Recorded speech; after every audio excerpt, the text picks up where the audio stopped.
Kawawa si Joel Embiid sa crowd ng Knicks, pinag-aasar ba naman si The Process? Pinikon ng pinikon si Embiid mga bro, dinumog ng mga sikat ang laban. Crazy comeback mga bro, napatayo pa si Carmelo Anthony. Game 2, Knicks versus Philly. Hot start para kay Tyrese Maxey mga bro, 9 straight points to start the first quarter.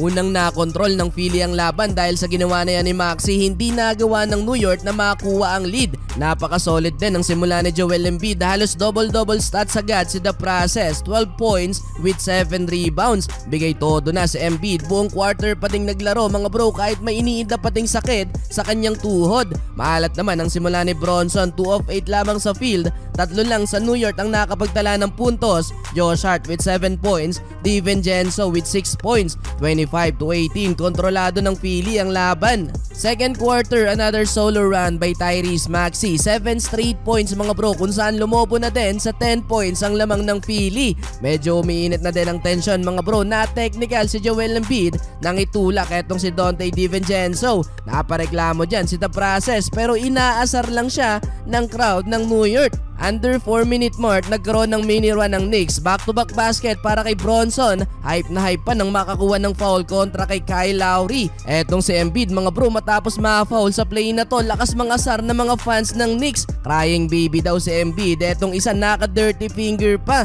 Mintes tuloy ang dalawang free throw dyan ni Joel Embiid. Simula din yan mga bro, baba sa single digit ang lamang ng Philly. Kumana pa ng 7 straight points. Etong si Josh Hart, siya din ang leading scorer ng Knicks na may 19 points, 53-49, baba sa 4 ang lamang ng Sixers. Entering the third quarter, here comes the New York. Tabla ang laban mga bro matapos ang 6-0 run, pero Joel Embiid buhat mode sa Philly. 7-footer to na parang gwardya lang kung bumitaw ng tira. Ultimo sa fast break run, no problem kay Embiid. Kumana ng 11 points sa quarter na to si The Process. Yun nga lang nang inilabas siya under 5 minutes, nakalamang na ang New York. Pasok ang pull-up jumper mula kay Jalen Bronson. Unang tikim din ng lamang yan para sa Knicks. Halatang hindi 100% sa Embiid mga bro dahil minamasahe sa bench etong may tamang tuhod niya. Last 20 seconds na nung ibinalig sa Embiid, nag-run pa dyan ng New York kaya umabot sa 5 points ang lamang ng Knicks, 79-74. Well, dinumog na mga sikat ang laban mga bro, kabilang na dyan etong si Selena Gomez, 4th quarter magic bunot sa bench ng Knicks. Etong si Bojan Bogdanovic hitting back-to-back 3-pointer.